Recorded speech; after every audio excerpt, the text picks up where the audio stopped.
sida uu qabo dastuurka jamhuuriyadda federaalka Soomaaliya muwaadin kasta wuxuu xaq u leeyahay in la dooran karo waxna dooran karo.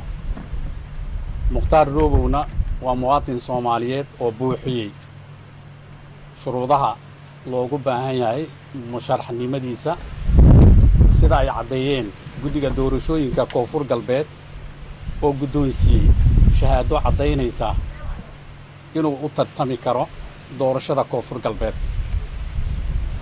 dastuurka jamhuuriyadda federaalka Soomaaliya qofna lama xiri karo xarig aan sharciga waafaqsanayn. awoodda dawladda marna looma isticmaali karo meel ka dhac dhanka ah karaamada iyo xuquuqda aadanaha. waxaa nasiib darro ah in dhimasho iyo dhaawac iyo burbur hantiyadeed uu ka dhasho qabashadii Mukhtaar Roobow oo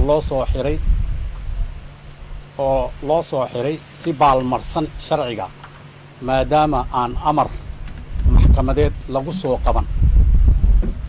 sida uu qabo dastuurka jamhuuriyadda federaalka Soomaaliya heer kasta oo xukuumadeed waa inay haysataa kalsoonida iyo taageerada dadweynaha. sidaasi daraaddeed waxaa mudan in la xuso in shacabka dawlad goboleedka Koonfur Galbeed ay ka biyo diidsan yihiin faragelinta xukuumadda ayna u baahan yihiin inay u madax banaanaadaan aayo ka talintooda arrimahooda gudaha iyo inay doortaan cidda ay rabaan.